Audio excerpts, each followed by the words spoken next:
watching the #1 newscast in the state on WRTV.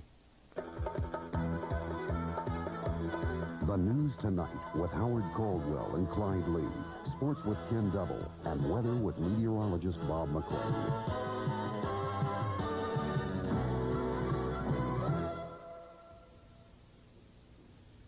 Good evening, everyone. A prime suspect in the triple murder of a Fort Wayne newspaperman and his family is behind bars tonight. Derek Thomas reports the teenager has yet to be charged in that case, but police are confident they have the right man. The grisly murders of Dan, Jane, and Ben Osborne had frustrated Fort Wayne police investigators for nearly 4 months. Leads and solid clues were hard to find, but police artists put together this composite sketch of the man they were looking for from the information they collected. Their big break came Thursday night when police arrested 18-year-old Calvin Perry and charged him with burglary, battery, and robbery of a 74-year-old woman. After talking to him, he became a prime suspect in the Osborne case. Detective work, through their investigation, he has revealed that he has intimate knowledge of a variety of crimes in the south part of Fort Wayne, including the Osborne crime, that only a person who was involved in some manner would have that sort of knowledge. So he has an intimate knowledge of the crime and of the crime scene. He's also made an admission in regards to that crime. So he has confessed? Well, the proper term would be he's made an admission against his own interest in that particular case. Police believe Perry acted alone in the Osborne slayings. He lived just 3 blocks away, and they believe he was a part of a one-man crime wave in the area. In all, police believe Perry committed 14 crimes on Fort Wayne's south side, mostly burglaries. However, in one of the cases, an elderly woman was beaten and later died. According to Allen County Prosecutor Stephen Sims, Perry will appear in circuit court Tuesday morning. At that time, he may or may not be charged in the Osborne case. There's a very, very strong possibility that some charges will be filed tomorrow morning. There may be a series of charges that is will depend on the amount of paperwork that we can get through. The Fort Wayne Police Department has been compiling and has delivered its latest compilation to us at 2 o'clock this afternoon. We'll continue to work on it, but we certainly expect some charges. The exact time we can't give you at this time. Perry is currently held on $75,000 bond. Reporting from Fort Wayne, Derek Thomas for the News, Channel 6. The murder of a Linton girl last July is expected to be detailed this week in a trial opening in Davies County. Cy Jenkins found unusually heavy security in the jury selection for one of 2 17-year-old youths charged with the crime. Christopher Deckard spent most of his day hearing talk about his possible death penalty. He appeared little affected. No, I better not do that. But guards said Deckard was smiling less than he had for weeks. It was smiles from Deckard and co-defendant Michael Poling following their return from California last summer that added fuel to the fury of Linton. It was here that 15-year-old Cindy Lou Mason left a weekend carnival to become a victim of what prosecutors called a Charles Manson-type slaying. Her partially mutilated body was found in an abandoned house near Linton, shot to death and stabbed. Police report no threats against the defendants, but tight security, including checks with metal detectors, marked the opening of the trial. Armed deputies watched closely those entering and leaving the courtroom. The trial was moved to Davies County by statewide publicity of the crime.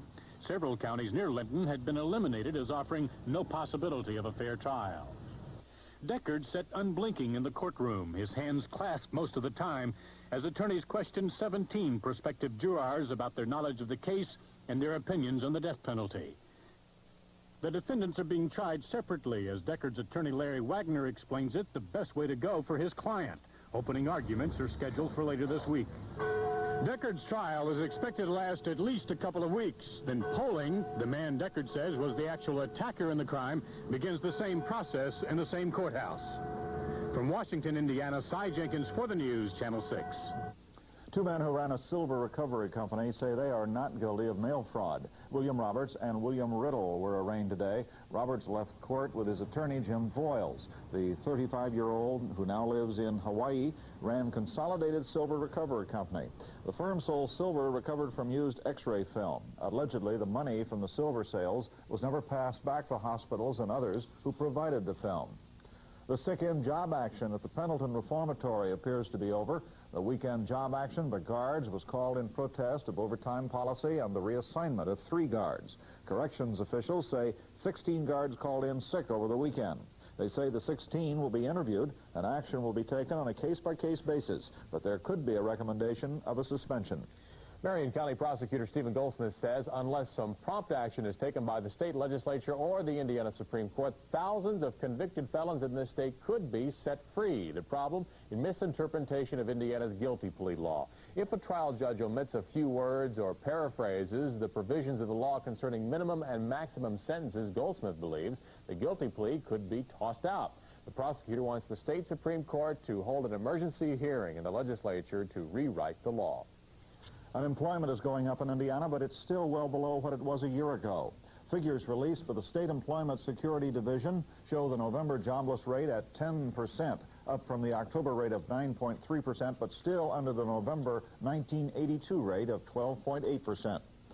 One top Republican legislator ignored the bad unemployment news, however, and came out swinging on the issue of economic development. House Majority Leader Richard Dellinger said he intends to spread the good news that the Orr administration is creating jobs and putting Hoosiers back to work. He called on the Democrats to stop being such pessimists. A pessimist is one who feels bad when he feels good, for fear he'll feel worse when he is better. And bearing in mind what the Greeks used to do to the bearers of bad news, I'm going to bear some good news. Dellinger did not have the new unemployment figures when he gave the speech, but said he would have given it anyway. House Democratic Leader Mike Phillips said he didn't know how Hoosiers could be expected to feel good in light of these latest numbers. 6 months in prison and a $10,000 fine is the sentence handed down to former EPA official Rita Lavelle. She was indicted for perjury and for not telling Congress the truth about her dealings with the former employer and the EPA's Superfund cleanup grants. Lavelle calls her prosecution an unbelievable nightmare and says she will appeal. And an apology today from Charles Wick, head of the U.S. Information Agency, which says he meant no harm by secretly taping some of his office phone conversations. When reports of the tapings first came to light, Wick denied he'd ever done such a thing. Today, he said he's turned over 81 transcripts and 4 tape cassettes to a pair of congressional committees. Coming up, a report on incest and how it has become a larger problem in Marion County. And a legislator proposes giving a tax break to companies. His proposal could mean a break to some parents as well. Stay tuned.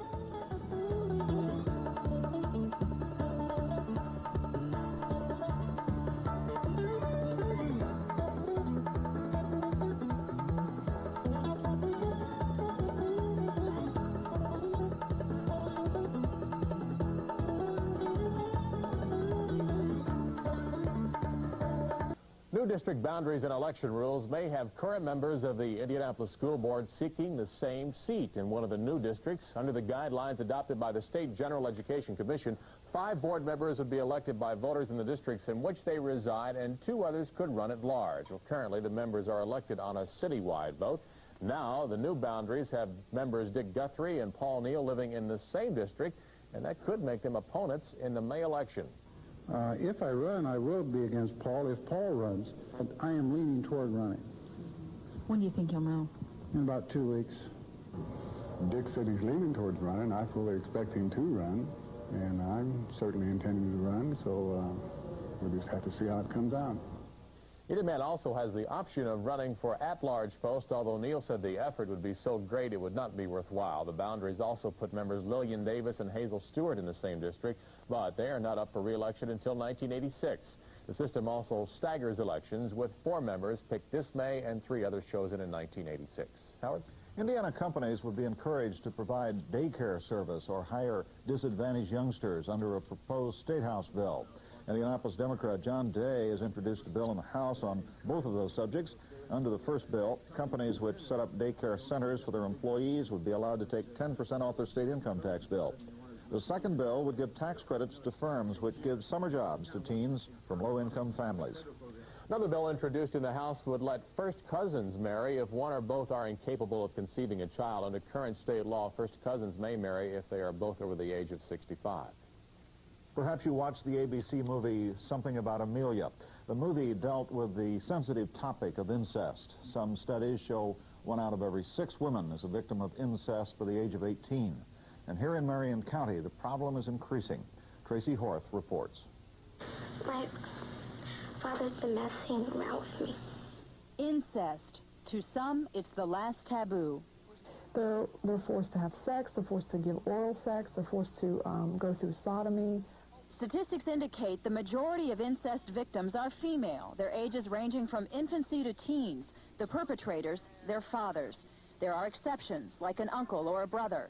At Indiana University's Sex Institute, studies show 9 million, or 3.9% of America's 226 million inhabitants, have been involved in incest. Here in Marion County, the Child Protective Services Department says in 1982, 518 children were reported as victims of incest. In 1983, that figure rose to 594, an increase of 13%.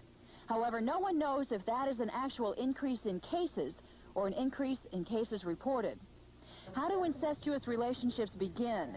One theory shared by Peggy Weber of the Family Growth Center, it doesn't start as a sexual one, but a need on the part of the adult for support. They expect the children to understand their problems and also to meet all of their emotional needs, and then eventually they want the children to meet some of their sexual needs too.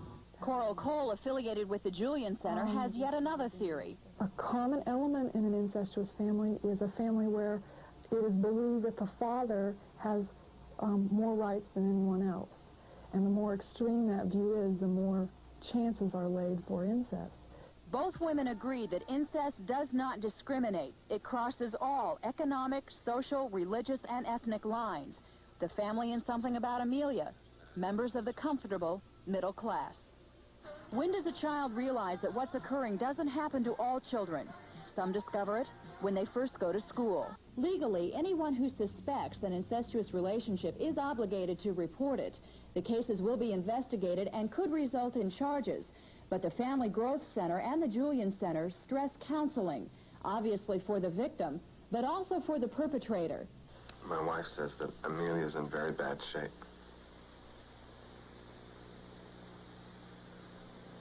I don't want her to hurt. Tracy Horth for the News, Channel 6. If you need help or want to report what you believe to be a case of incest, the local chapter of the National Association of Social Workers has a hotline number you can call right now, and that number is 926-6107. A California judge has dismissed child molestation charges against the stepfather of a 12-year-old girl. The girl had been held in solitary confinement for 8 days for refusing to testify against the man. The judge said there was no independent confirmation of the charges and called the dismissal an abrogation of justice.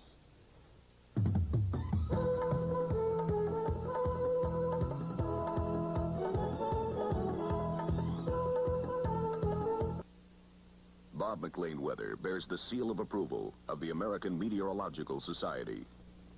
Hello, everybody. Well, our traveler's advisory that was in effect for about the northern third of Indiana has now ended, as the precipitation is doing much the same thing.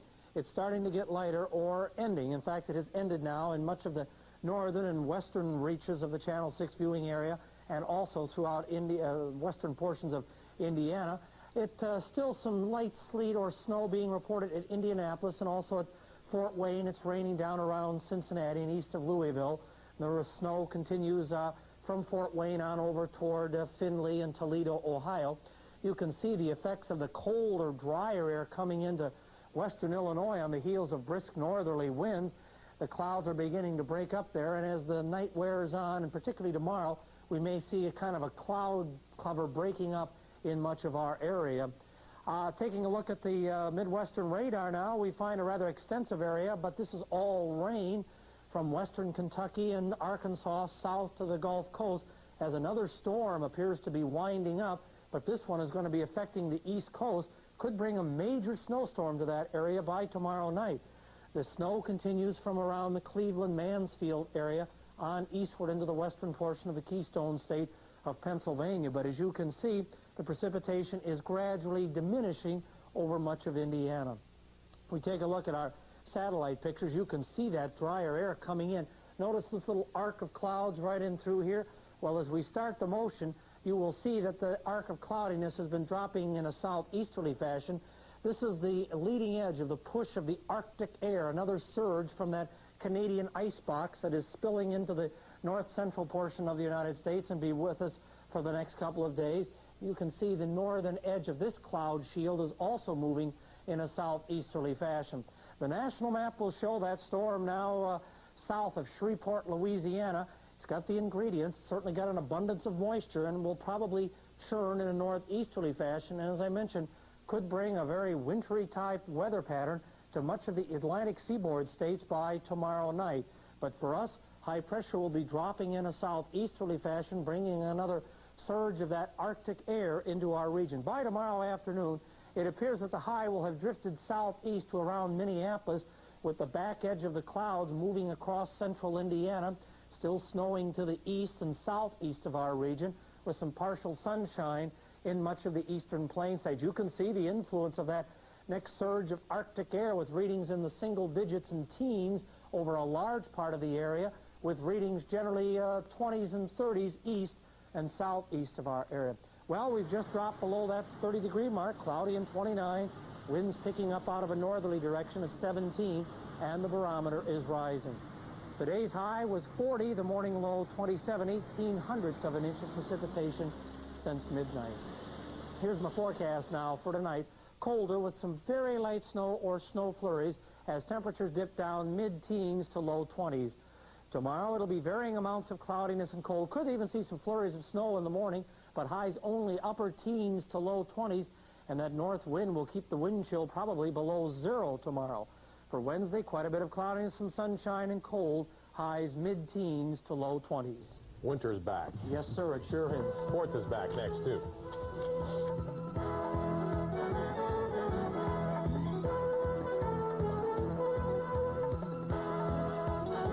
Next on Barney Miller, there's a lady in pain. You mean she's in labor? I don't know, but I think it's too late for that. This is my wife, and she's already had 2 children of her own. Es la esposa del capitán. Ya ha tenido 2 hijos ella. Aquí? Perfect. From the top of his head to the tip of his nose. The kid ain't that bad either. Barney Miller, weeknights at 11:30 on 6, The Leader. Now to sports and a busy Monday for college basketball. Lots of things cooking in college basketball. Hello, everybody. The NCAA has moved from 53 to 64 teams qualifying for their postseason tourney starting next year. This could be the beginning of the end for the NIT. Meanwhile, the ratings in AP, no changes in the top 5. The combined record for that group, 53-2. 7th-ranked Houston, the only top 10 team with 2 losses. Illinois cracks the elite group 9th this week. They were 14th. Now we're the Big Ten teams in the top 20 right now. Now in action tonight, Kentucky and Alabama down in Lexington. Alabama looked like this was going to be the night to knock off the Wildcats. 50-47, they had the lead as Eric Richardson hit Terry Williams, who scored 20 in the game. Richardson went out. Kentucky slept on the press, and it was one slam dunk after another. 16-2 scoring spurt in 4.5 minutes. Kenny Walker scored 17, and a 76-66 final in favor of Kentucky. Georgetown had no trouble with Monmouth. Pat Ewing had 19 points, 13 rebounds, and 7 block shots. Clemson knocked off North Carolina State. It was Oral Roberts over Evansville, Southern Illinois down Indiana State. Butler lost to Detroit. That game was 60-58 with 2.5 minutes to go, but they couldn't get the job done. Also, it was IUPUI a winner tonight. The Purdue Boilermakers got some good news today. Center Jim Rowinski was named Big Ten Player of the Week by both UPI and AP. He scored 45 points and produced 2 conference wins. Brian Hammonds was at the Boilermaker practice today. Purdue is locked in a 3-way tie for the top spot in the Big Ten with 2 wins in this young conference season, both coming at home over Wisconsin and Minnesota. But you're supposed to win at home. Now Boilermakers must take to the road, and we all know how tough that can be. Playing on the road in the Big Ten is kind of like going to the dentist. You may not enjoy it, but it's something that has to be done. In the Big Ten, winning on the road is really tough wherever you go. We're just going to have to keep intense. I think our defense is going to have to be a real big factor in how we control the tempo of the game. We say very little about it, so we don't want to, become concerned about something you can't control anyway. So all you've got to do is go there mentally tough, and hopefully you execute on offense and do those things you want to do on defense, and everything might turn out okay for you. But I think the more you talk about it, the more over concerned they become, and the floor's the same size. You just got to do the things you can do. The Boilers will start their road trip Thursday night at Ohio State, then travel to Bloomington Saturday to face the Indiana Hoosiers. By the end of this week, we should know how good Purdue really is. From Mackey Arena, this is Brian Hammonds for Channel 6 Sports. The USFL has done it again. They got the cream of the college football crop to sign on the dotted line before the NFL even got in the picture. Last year, Herschel Walker. This year, Mike Rozier, the Nebraska running back who dashed, slashed, bruised, and banged his way for nearly 2,200 yards this year alone, 29 touchdowns, put his name on a 3-year deal with the Pittsburgh Maulers worth about $3 million guaranteed dollars, whether or not the USFL succeeds. Will the league succeed? I got a hunch maybe it will. There seems to be an incredible amount of money involved with these teams. Owners willing to spend tons on their new toys, these franchises. If the TV contract improves, if they continue to get the caliber of players like Walker, Rozier, Collinsworth, and others, who knows? Certainly, like impending strikes, franchise movement, and drug use among players, the USFL is causing big headaches in NFL corporate offices. Well, he's got 50 goals in 42 games. He's moving towards smashing his own seemingly unreachable records. He is Wayne Gretzky, and he led his high-flying Edmonton Oilers into Detroit tonight. Watch him make the steal here right out in front of the net. Pops one in for the 52nd straight game that he has scored at least a point. He scored 2 goals in the contest. 7-3 was the final. And our Indiana Pacers have the night off. They will be at Chicago tomorrow night. All right, Ken, and we'll be back in a moment. Finally tonight, Reagan administration officials say preparations are being made for an announcement tomorrow that Washington will reestablish formal diplomatic ties with the Vatican. The U.S. and the Vatican have not had diplomatic ties in 116 years. That's our news for now. Thanks and a very good evening. Good night.